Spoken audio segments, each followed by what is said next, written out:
Bueno, y le damos la bienvenida una vez más a Canal 12 al ingeniero René Novelino, presidente de la Asociación Salvadoreña de Administradoras de Fondos de Pensiones, Asafondos. Ingeniero, qué gusto saludarlo una vez más.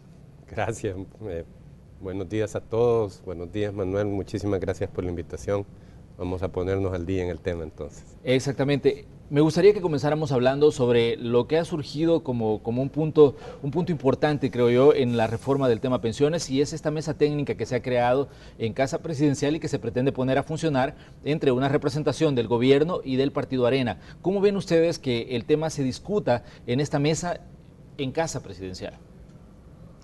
Bueno, yo creo que más que hablar primero del lugar o la instancia que la convoca, yo creo que es fundamental partir, nosotros lo hemos mencionado en ocasiones anteriores, que nos parece que este tema, siendo de una importancia nacional y que toca a la vida prácticamente de buena parte de los salvadoreños, tiene que ser discutido con una base técnica. Y en ese sentido vemos positivo el hecho de que se establezca una mesa que se plantee con el carácter técnico de que debe estar revestida esta discusión. Por supuesto, para que esta discusión técnica tenga la mayor legitimidad posible, debiera en lo posible de incorporar a buena parte de los sectores de la vida nacional, o si no es posible por la dinámica misma de una mesa, que uno sabe que entre más grande sea la participación, se vuelve un poquito más difícil el avance. Lo que esperaríamos es que, aunque se discuta en un grupo relativamente pequeño, que los resultados y los avances y las discusiones de las mismas se realicen con suficiente transparencia y que existan instancias en las cuales pueda haber participación de diferentes sectores, porque la solución a una problemática tan importante muy difícilmente se puede encontrar en la opinión de una o dos personas, sino que idealmente debería de participar o tener el concurso de la sociedad misma, pues, porque como decíamos al inicio, es un tema que nos compete a todos y por tanto, de alguna manera, debe de haber una instancia, ojalá, de transparencia o de participación, al menos como para que los diferentes sectores puedan expresar sus opiniones acerca del tema e incidir en lo que se va a discutir en esa mesa. ¿A ustedes como Asafondos en algún momento les han tocado a la puerta diciéndoles que si quieren participar de esta mesa técnica? Hasta el momento no, Manuel, no nos han invitado a participar en la mesa. Nosotros hemos mencionado ya con anterioridad como Asafondos que nosotros estamos en la mejor disposición de colaborar en cualquier instancia o cualquier iniciativa que surja, pública y privada, en la cual el tema vaya a ser discutido, no necesariamente para ser partícipes de la mesa, si ese fuera el caso, pues qué bueno, pero si no también, pero sí tener la oportunidad de proveer insumos, de participar, de contribuir con los estudios y la información que se tiene, como para que cualquier decisión que se tome al respecto cuente con el soporte de los datos y de toda la experiencia que nosotros hemos venido acumulando a lo largo de estos 18 años de funcionamiento del sistema, ¿no? Ingeniero, cuando usted hace énfasis en que la mesa debería ser eminentemente técnica, ¿se refiere a que la participación política puede generar algún tipo de ruido en determinado momento en la búsqueda de consensos en el tema pensiones? A ver, o sea, yo creo que es importante aclarar, su pregunta es muy buena al respecto. Una mesa técnica obviamente no puede estar excluida de la realidad política del país, porque las decisiones al final del día le corresponden ser tomadas a los diputados de la Asamblea Legislativa, la cual es una instancia de carácter político.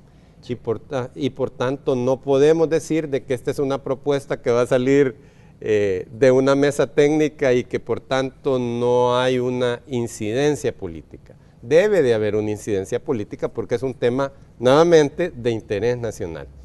A lo que me refería es de que no debería ser una discusión que se base únicamente en criterios políticos, sino que la decisión política esté sustentada con base en estudios y criterios técnicos, porque las decisiones que se tomen o que se dejen de tomar al respecto tienen una incidencia que van más allá de una administración o del periodo en que va a estar en vigencia esta asamblea, sino que afecta de forma general, positiva o negativamente, a la sociedad.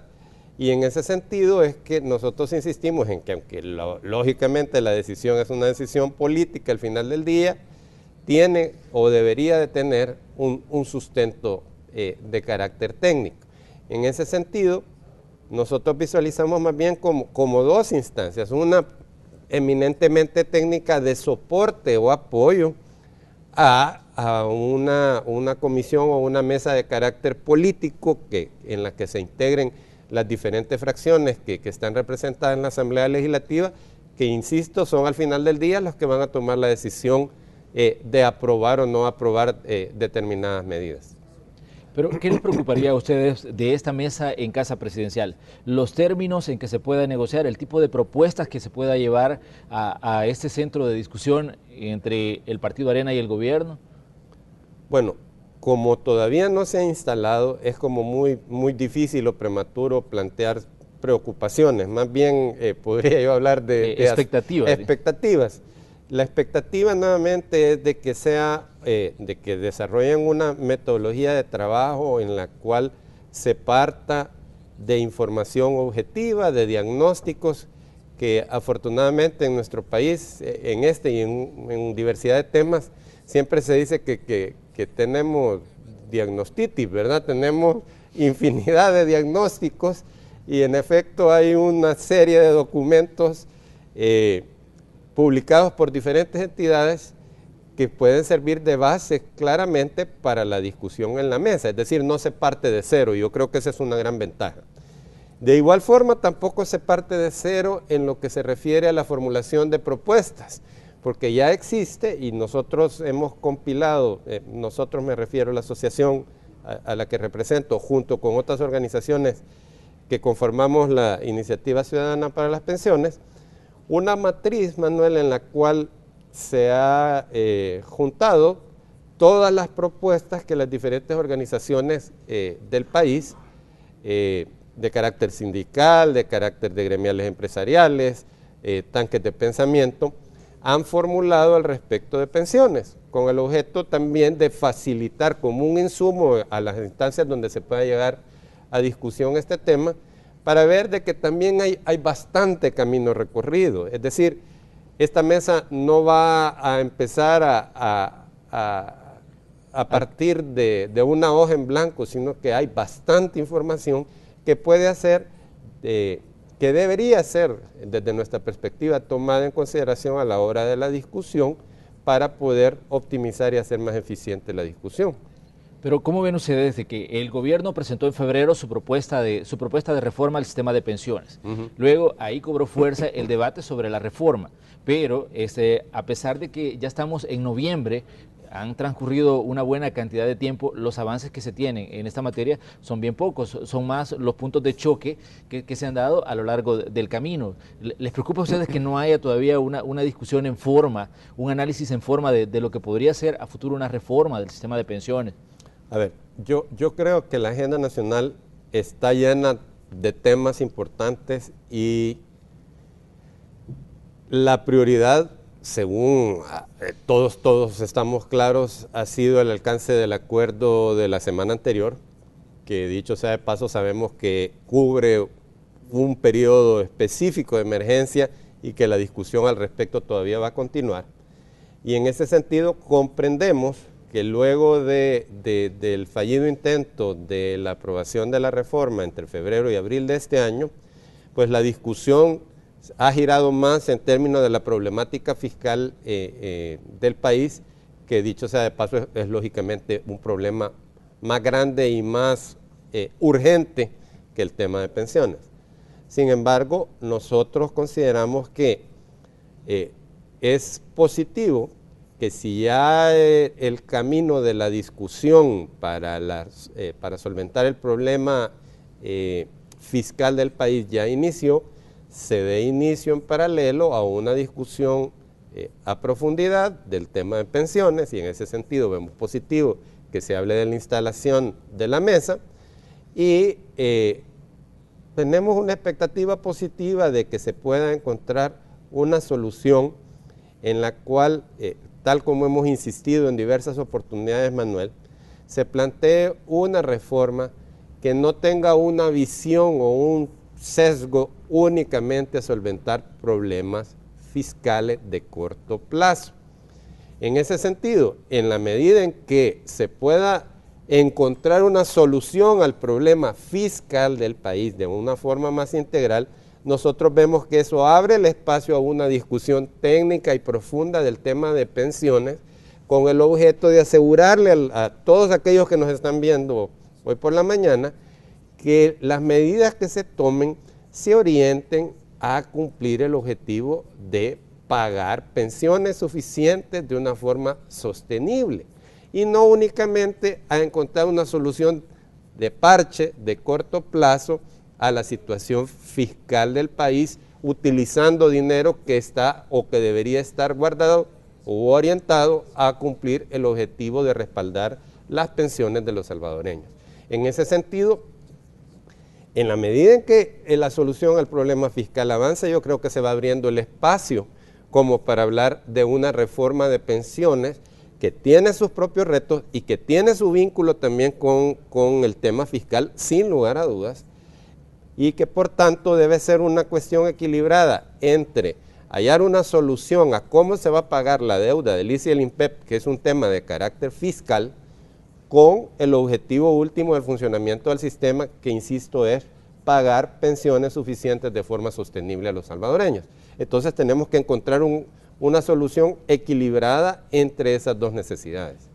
En el tema pensiones hay diferentes voces. Un informe del Fondo Monetario Internacional señalaba en julio que la propuesta que hizo el gobierno en febrero, si bien resuelve un problema de corto plazo, pero ellos tenían dudas respecto a la sostenibilidad en el tiempo. ¿Qué piensan ustedes ahora de que el tiempo ha transcurrido y que sigue la discusión ahí pendiente de este informe, por ejemplo, del Fondo Monetario, donde dice, miren, la situación con el sistema mixto que está planteando el Estado, pues si bien puede solventar las necesidades que tenemos en determinado momento, pero cuando lo vemos a lo largo del tiempo se vuelve insostenible? Nosotros coincidimos y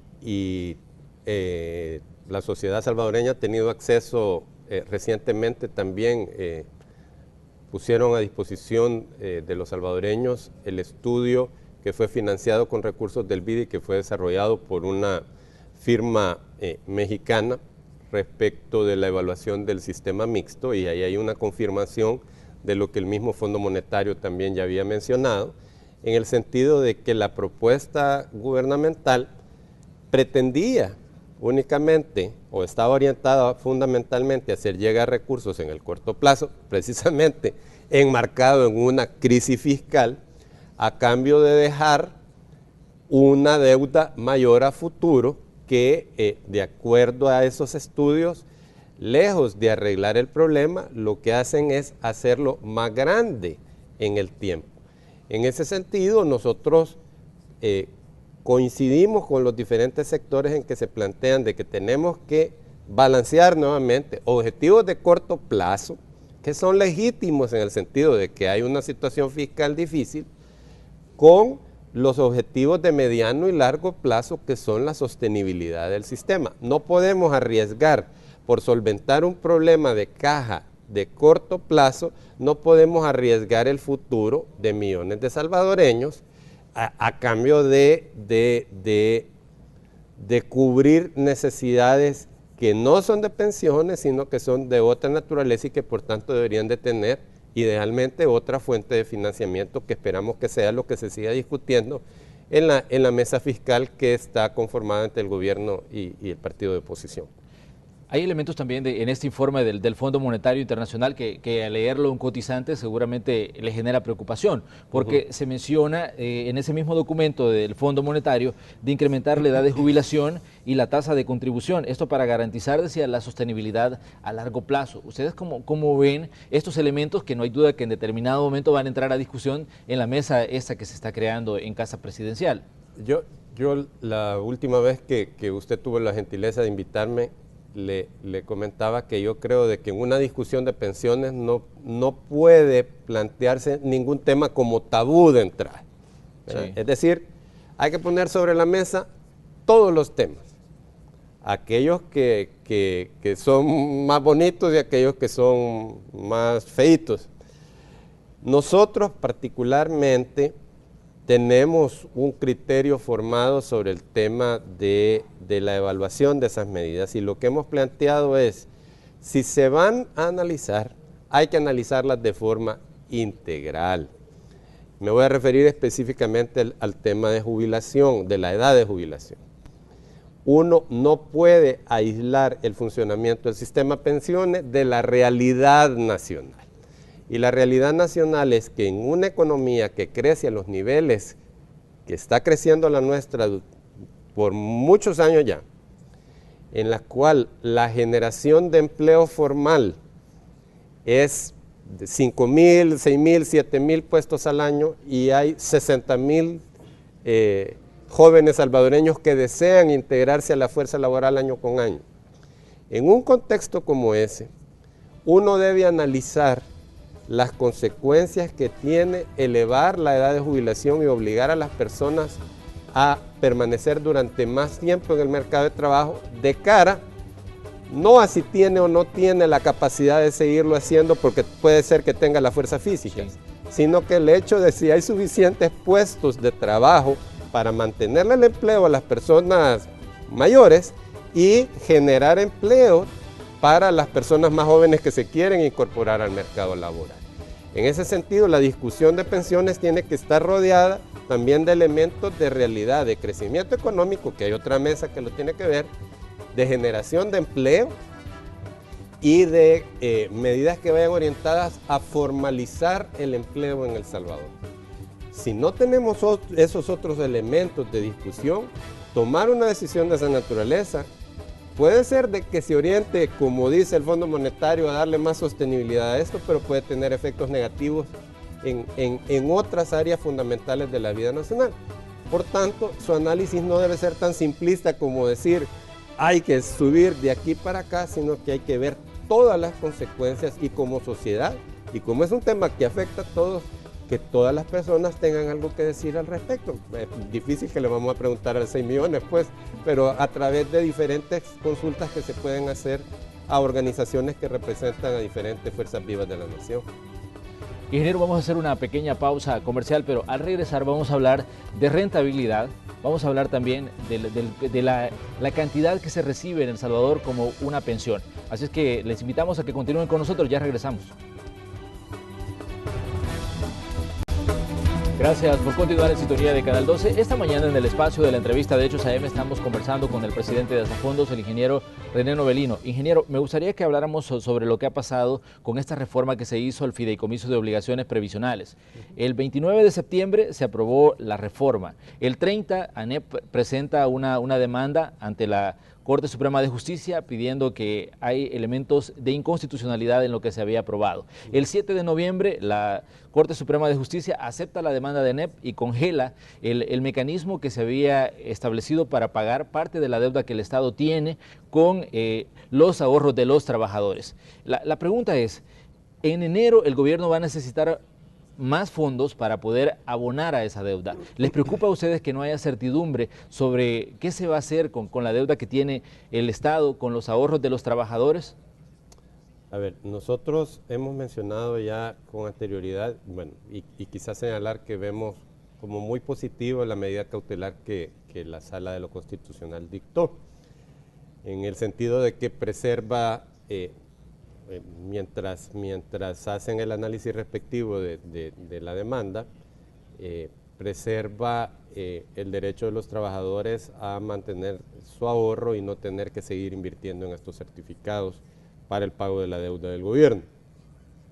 Dicho lo anterior, la consecuencia natural de la medida cautelar es que el gobierno de la República debe de encontrar recursos e incluir dentro del presupuesto general de la Nación del año 2017 el dinero requerido para hacer los pagos de capital e intereses que de acuerdo al programa de pagos corresponden para el año 2017. En ese sentido, nosotros consideramos que faltando mes y medio como para que lleguemos a esa situación, hay tiempo suficiente como para que el Ejecutivo, de forma, no dudamos, responsable, encuentre los mecanismos adecuados para financiar esa obligación que el primer pago, como usted bien señala, va a tener que hacerse efectivo en enero. Yo quiero mencionar un tema al respecto. Todos los años, desde el año 2006 hasta la fecha, en los diferentes presupuestos generales de la Nación ha sido incluida una partida para ese fin. En ese sentido, no es que en este momento tenga que ir a buscar como una cosa extraordinaria, sino que ha sido un gasto ordinario que en este proyecto de presupuesto que fue presentado a la Asamblea Legislativa el 30 de septiembre ya no se incluyó. Sin embargo, nosotros tenemos plena convicción que tratándose de una obligación legal de pago, tiene que ser incluida en el presupuesto general de la Nación. Es decir, si en el presupuesto actual no está, dicho presupuesto tiene que ser modificado porque la medida cautelar dejó como que si no existiera el decreto 497 y por tanto el gobierno de la República tiene esa obligación. Y de hecho, yo escuché unas declaraciones la semana pasada del señor ministro de Hacienda, exactamente en ese mismo sentido, que tienen la obligación legal de pagar y que tienen que encontrar una fuente de financiamiento diferente a la que habían definido en septiembre pasado para hacer frente a esta obligación. ¿De cuánto es el abono que tendría que hacer el gobierno en enero a la deuda que tiene el Estado con los ahorros de los trabajadores? Para ya ponerle cifras. Para ir poniendo cifras, es un monto cercano a los 50 millones de dólares. A los 50 millones de dólares que van a vencer ahí por cuotas de días. No vamos a entrar en demasiado detalle, pero arranca esto allá por el 9 de enero del próximo año. Es decir, regresamos después de darnos los abrazos y el brindis de Año Nuevo, regresamos a la realidad el 2 de enero, que es un lunes. El siguiente lunes, es decir, una semana después de eso, tiene que empezar a hacerse efectivo. No es que el 9 de enero venzan los 50 millones de dólares, sino de que van a ir venciendo a lo largo de varios días de enero, pero lógicamente como el gobierno sale de vacaciones ahí por el 23 de diciembre, yo me imagino que esto tiene que quedar solventado en lo que resta del año 2016, como para que cuando tenga que hacerse efectivo el pago a inicios del próximo año, ya esto ya esté contemplado. Ese es como, digamos, el marco de acción. Nuevamente, al igual que en octubre, no va a ser sorpresa, ya es algo que se sabe que se tiene que pagar. Y en este caso, ya habiendo una medida cautelar, se sabe que tienen que encontrarse una fuente de financiamiento alternativo para esa obligación, al igual que cualquier otra obligación que tenga el Estado de pago a lo largo del otro año 2017. Ingeniero, hay un elemento que me parece importante y que yo creo que se lo debe aclarar a las personas que nos sintonizan esta mañana, que la deuda del Estado con los ahorros de los trabajadores es diferente al tema del pago de las pensiones a los jubilados del antiguo sistema. ¿Por qué? Cuando se admite la demanda, el discurso político fue que los 169.747 pensionados del antiguo sistema, los que quedaron con el ISSSTE y el INPEP, estaban en peligro ya sus pensiones. Yo sé que usted ya hizo la aclaración, pero para tranquilidad tal vez de las personas que nos están sintonizando, que esos son temas que son totalmente opuestos y que están en puntos totalmente distintos. Así es, y le agradezco mucho la oportunidad de reiterar esto que como usted bien señala, ya habíamos aclarado y que también en las declaraciones del ministro de Hacienda quedó también claramente definido. Lo que hace la medida cautelar es dejar suspendido el efecto del decreto 497 que le permitía al gobierno financiarse con ahorros de los trabajadores el pago de capital e intereses de una deuda que el Estado tiene. Sí. El mecanismo que garantiza el pago de los pensionados del país sigue vigente y siguen habiendo recursos para el pago de la misma. La medida cautelar no tiene ninguna afectación ni pone en riesgo el pago de las pensiones de los 160 y pico mil de personas, de salvadoreños que se plantea. Y en ese sentido tienen que tener tranquilidad y la garantía de que ese mecanismo no ha sido afectado. Y por tanto el reto, si acaso existe alguno, es la inclusión dentro del presupuesto de los dineros necesarios para el pago de una deuda del Estado, no de pensiones, porque las pensiones tienen su propio mecanismo de financiamiento a través del mismo fideicomiso de obligaciones previsionales. En ese contexto es importantísimo decir que estamos hablando de dos cosas diferentes, porque, insisto, el pago de pensiones tiene un mecanismo de pago que está garantizado y el reto nuevamente es para que el Estado, ya con una medida cautelar de por medio, ponga dentro del presupuesto y financie, por supuesto, el pago de lo que le corresponde a partir de enero del próximo año. De hecho, yo leí algunas declaraciones suyas que publicaban diferentes medios y se hablaba de que ya se había solicitado para el pago de las pensiones 2017 un estimado de 613 millones de dólares, que esto es lo que le va a garantizar las pensiones a las personas que quedaron con el antiguo sistema, que todavía se jubilaron con el IS y con el INPEP. Así es. Anualmente estos institutos hacen un presupuesto de lo que van a necesitar pagar el próximo año y se hace un programa anual por parte del fideicomiso para hacer las emisiones para ir cubriendo esas pensiones. Ese mecanismo ha estado en funcionamiento desde hace 10 años y para el próximo año, como usted bien señala, sigue vigente y hay un programa de colocaciones. De igual forma, hoy en noviembre y en diciembre, justamente, un día después de que salió la medida cautelar, se hizo la compra de los bonos necesarios para el pago de las pensiones de noviembre y a inicios de diciembre se va a hacer otra colocación para cubrir el pago de las pensiones de diciembre y las pensiones de Navidad o el aguinaldo de los pensionados. En ese sentido, el mecanismo sigue funcionando y lo que hay que encontrar es una solución integral a la problemática fiscal, incluyendo la reformulación del presupuesto general de la Nación del 2017, que necesita incluir esta obligación de pago. Ingeniero, hay elementos importantes respecto a la deuda del Estado con los fondos de los trabajadores. Desde 2006, cuando se creó el Fideicomiso de Obligaciones Previsionales, a 2016 se hablaba de una deuda de 5.200 millones de dólares, pero vemos que ya con los fondos de 2017 está casi por llegar a los 6.000 millones de dólares. A mí la pregunta que me surge es cómo puede afectar este agujero que se está creando en los ahorros de los trabajadores, de que el gobierno le presta, cómo puede afectar a futuro la rentabilidad de las pensiones de las personas que se van a jubilar con las administradoras de fondos de pensiones. Yo creo, Manuel, que esa es la pregunta del millón y que sin lugar a dudas va a tener que ser abordada en esa mesa técnica. Se lo voy a plantear así, a ver, el IS y el INPEP no tienen plata para pagar pensiones desde el año 2002. Desde el año 2006 se estableció este mecanismo del cual hemos estado hablando, en virtud del cual la gente que está ahorrando para sus pensiones en las AFP presta de forma obligatoria dinero para que se sigan pagando estas pensiones.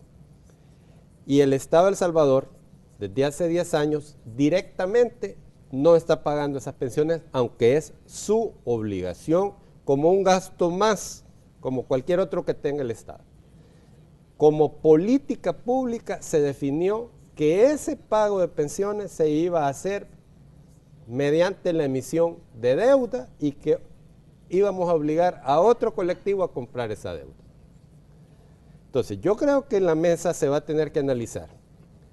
¿Es sostenible en el tiempo pensar que un gasto corriente, es decir, algo que todos los años tenemos que hacer, lo vamos a financiar 100% con deuda? Esa es una pregunta más de carácter fiscal. Sí. ¿Debemos hacer eso? Porque como usted bien señala, ahorita son 5.000 y pico, pero si seguimos emitiendo 500, 600 millones de dólares al año de deuda, lógicamente el saldo de la deuda va a ir aumentando en el tiempo, el pago de intereses necesarios va a ir aumentando en el tiempo y los abonos de capital van a ir creciendo. Eso es desde la óptica puramente fiscal. Ahora se lo quiero plantear desde la óptica de su pregunta, y que es lo que a mí más me preocupa porque es la cancha de acción nuestra. ¿Qué pasa con el derecho de los que estamos prestándole plata al Estado? Resulta que llevamos 10 años prestando plata, más de 5.000 millones de dólares, y las condiciones bajo las cuales le prestamos la plata al Estado no son desfavorables a los dueños del dinero, a 2 millones de salvadoreños. Que a diferencia del sistema anterior, nuestra pensión se calcula y se paga con base al ahorro que uno tenga disponible en la cuenta de ahorro que está a mi nombre. Por tanto, si mi dinero está invertido al 2% durante 10, 15, 20 años, cuando yo me vaya a retirar voy a tener menos dinero que si yo pudiera tener esa misma plata invertida al 5, al 6 o al 7%. Esto es matemática, yo sé de que es muy temprano quizás para estar haciendo remembranzas desde cuando nos pegaban unas grandes revolcadas en el colegio, en la universidad, hablando de matemáticas, pero para cualquiera es claro que no es lo mismo invertir $100 al 2% de interés que al 6% de interés, ¿verdad? En ese sentido, el reto para el nuevo sistema no es de que no haya plata para pagar pensiones, sino que hay una afectación porque no se le permite al dueño del dinero invertir su plata en aquellas opciones de inversión que le son más favorables para el financiamiento de una mejor pensión. Entonces, por un lado, hay una temática fiscal que discutir que ¿es legítimo que un gasto corriente se financie 100% con deuda al infinito y más allá? Y por el otro lado, ¿es legítimo que le pidamos a los salvadoreños que reciban menos pensión por subsidiar al Estado para que pague una tasa menor de interés que la que debería de pagar porque ha decidido financiar un gasto que le corresponde al Estado y lo ha decidido financiar con deuda y con deuda relativamente barata, afectando el derecho a pensión de un colectivo de 2 millones de personas? Para mí, esa es la pregunta del millón. ¿Cómo balanceamos los intereses legítimos del Estado, que estamos todos, de cómo encontrar una solución a financiar un gasto público?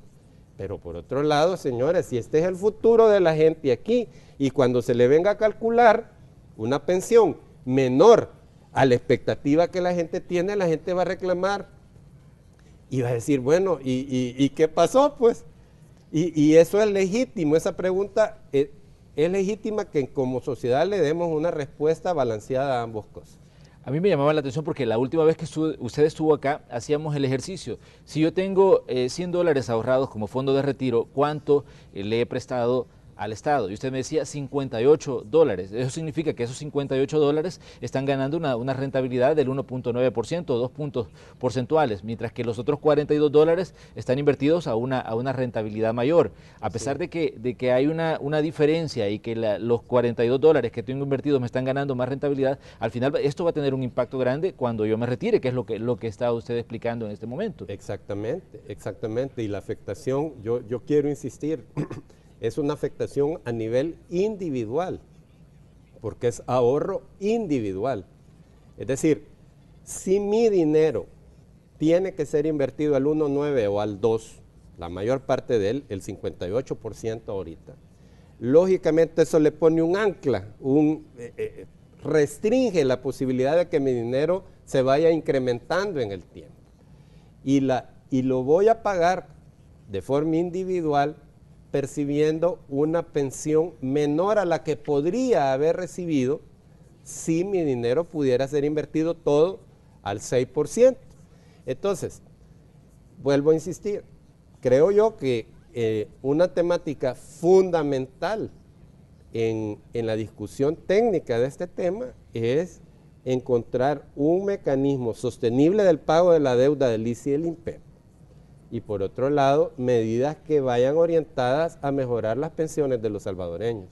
Si no encontramos una solución balanceada para estas dos necesidades, o vamos a tener una problemática fiscal, porque para el próximo año, Manuel, son 220 millones de capital e intereses que hay que pagar. Dentro de 8 o 10 años eso va a ser más de 1.000 millones de dólares al año. ¿Por qué? Por esa dinámica de seguir endeudándonos año con año. Eso desde el punto de vista fiscal. ¿Y qué va a pasar cuando empecemos a calcularle las pensiones a la gente bajo las normas del nuevo sistema y la gente perciba pensiones mucho menores de las que tenía la expectativa? Vamos a tener problemas. Entonces, volviendo a su pregunta inicial, este es el momento de discutir la temática, pero en una visión amplia. No para solventarle el problema al Estado por 2, 3 años y dejando después una deuda futuro mayor, sino que es el momento de entrarle a esto, enrollarnos las mangas todos y encontrar una solución integral a la problemática, que ya hay una afectación real a las pensiones, y por otro lado ya hay una deuda de más de 5.000 millones de dólares acumulada. Y como Estado responsable vamos a tener que encontrar una solución a ambos retos. Yo creo que acá hay dos escenarios que creo yo que debemos analizar también. La situación de Chile en este momento. Se ha hablado de que Chile está queriendo retroceder en el tema de las administradoras de pensiones, que hay protestas, que hay una serie de situaciones, pero el Fondo Monetario, por otro lado, le dice a Chile, sostenga el sistema porque consideramos que puede funcionar en el tiempo. La queja principal de los chilenos es la baja o el poco dinero que reciben como pensión, y decían que no está acorde al sistema de vida de Chile, a los gastos que tiene una persona para vivir en Chile. Esto puede ocurrir en El Salvador si se continúa con esta situación al llegar el momento que usted nos decía, cuando la gente diga, mire, qué poquito me dan de pensión, o sea. Sí, definitivamente ese es el reto principal que tenemos en El Salvador y que estamos viendo en el caso chileno también. Probablemente por razones no totalmente comparables. Nosotros tenemos retos mayores que los chilenos, porque los chilenos no tienen una inversión obligatoria a una tasa tan baja. La rentabilidad de los fondos de pensiones, es decir, de los ahorros de los trabajadores en Chile, ha sido de forma sostenida mayor que en el caso de El Salvador. Y sin embargo hay retos y demandas importantes respecto del monto de las pensiones, porque Chile ha tenido una dinámica de crecimiento económico que tampoco nosotros hemos tenido. Y, Manuel, cuando un país tiene una dinámica de crecimiento económico importante, también los empleos y los salarios van aumentando fuertemente en el tiempo, que es el caso chileno en particular. Y cuando una persona se jubila, compara su pensión contra su último ingreso. Pero el ahorro se va construyendo desde que usted entra a trabajar con salarios más bajos, y si usted ha tenido la bendición de mantenerse empleado en el tiempo y de tener crecimiento en sus salarios de forma sostenida, usted a lo largo de su vida laboral activa ha cotizado y ha ahorrado sobre salarios más bajos. Pero cuando usted llega al final de su vida, está acostumbrado a un nivel de ingreso que refleja la realidad del momento y no de lo que ha pasado en el tiempo. A lo que quiero llegar con esto es, tanto en Chile como en El Salvador, las personas tenemos la percepción de que hemos ahorrado y hemos hecho un sacrificio bastante grande en el tiempo, y probablemente sea cierto, pero cuando uno va a las cifras, se da cuenta de que el ahorro que ha hecho, si bien es importante, es insuficiente como para la expectativa que la gente tiene, que idealmente quisiera seguir recibiendo el 100% del ingreso que tiene en el momento de pensionarse. En ese sentido, yo creo que es fundamental plantear desde ya que en El Salvador tenemos un reto fundamental para dar respuesta a esa inquietud que van a tener los salvadoreños, y es el hecho de que si queremos mejores pensiones, necesariamente tenemos que procurar que que los salvadoreños coticemos de forma regular, que no es el caso, porque hay mucha gente que no cotiza. Hay según las estadísticas, un 60-70% de trabajadores que se desempeñan en el sector informal, que a veces entran a la formalidad y que por tanto registran cotizaciones, pero muy escasas en el tiempo. Eso es un reto fundamental. Y el otro reto fundamental es que en un esquema de pensiones que se base en el ahorro individual, la clave para pagar mejores pensiones es tener una tasa de rentabilidad adecuada. Y esa premisa hoy por hoy en El Salvador no se está cumpliendo porque tenemos una inversión obligatoria pagando tasas como las que ya hemos mencionado hace unos momentos de cerca del 2%. Una de las preguntas que surge, ingeniero, es, ¿fue un error la creación del fideicomiso en el año 2006? Porque fue ahí donde se abrió la puerta prácticamente a que el gobierno prestara de los ahorros de los trabajadores. Fíjese que esa es una pregunta bastante importante. Como mecanismo de financiamiento, en su momento le aseguró a los ahora 160,000 personas de que había una fuente de financiamiento que aseguraba el pago de las pensiones. En ese sentido uno lo puede valorar positivo en cuanto que ha cumplido ese objetivo. Sí. Por el otro lado, cuando se creó el fideicomiso, habían dos elementos que han ido cambiando en el tiempo. Primero, la tasa de interés que pagaba las colocaciones del fideicomiso al inicio del funcionamiento del mismo eran cercanas a tasas de mercado.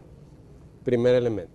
Y segundo elemento, se había establecido un límite máximo de inversión en este tipo de instrumentos hasta del 30% del ahorro del trabajador, es decir, de cada $100, no más de 30.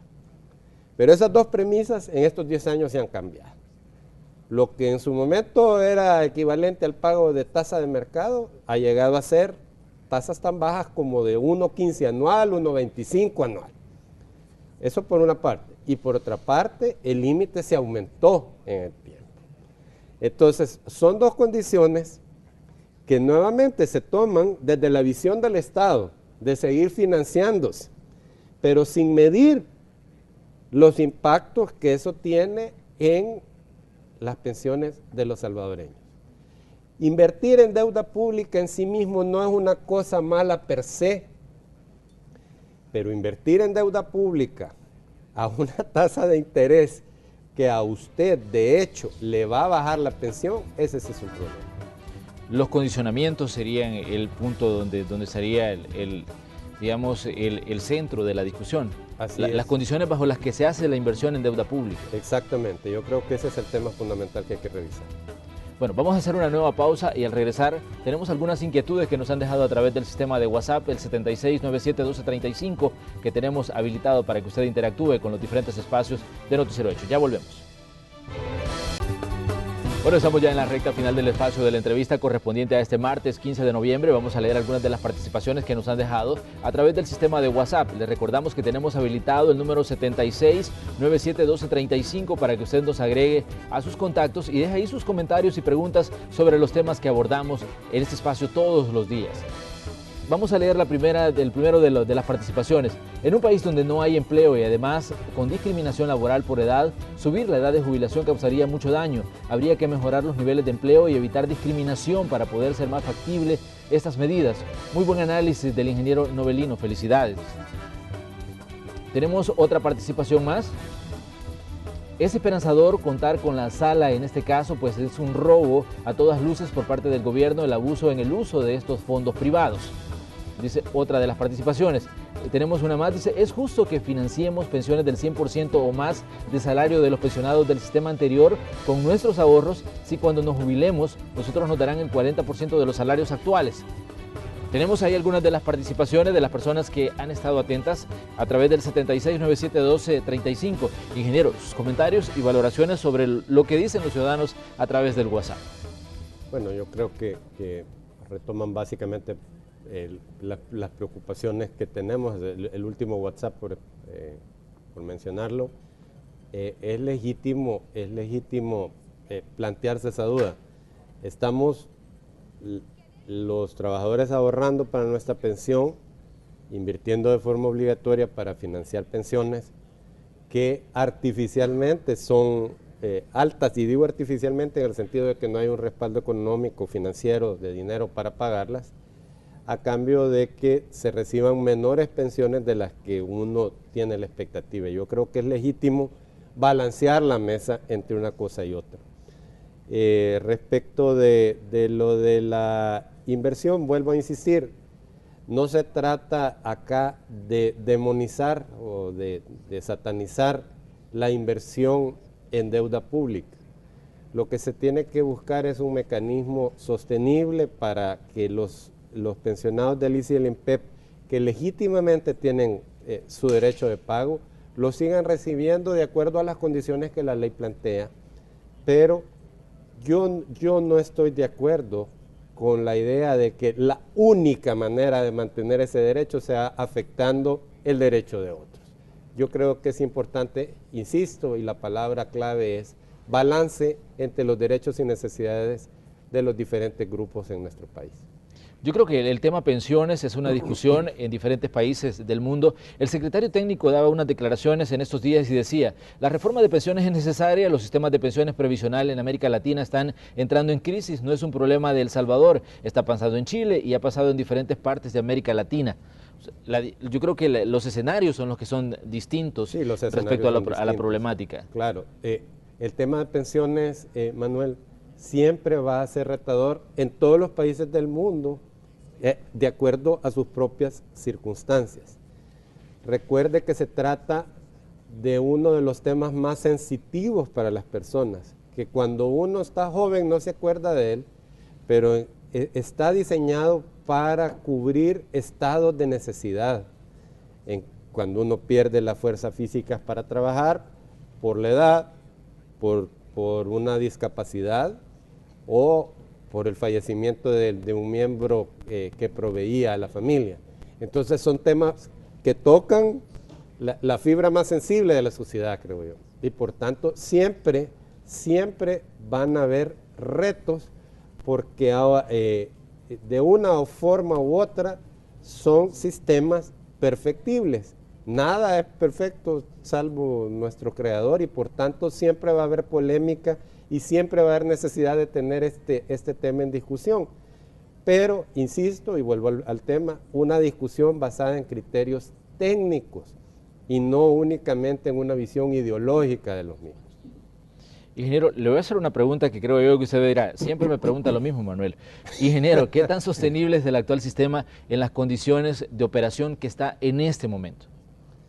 A ver, sostenible, si usted me pregunta, le voy a volver a responder que es sostenible porque está respaldado con ahorros.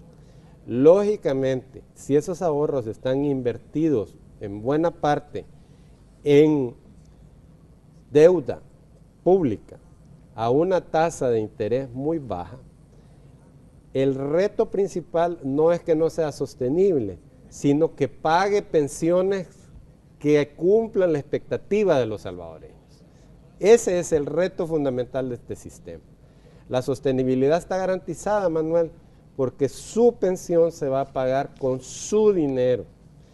Y lo verdaderamente relevante, insisto, es encontrar mecanismos para que su dinero y el de todos los amigos que están viéndonos esta mañana pueda ser invertido de una forma tal que le asegure la generación de una rentabilidad adecuada y el crecimiento en el tiempo de ese dinero. Por el otro lado, tenemos el reto como país de cómo vamos a financiar la deuda que ya se tiene.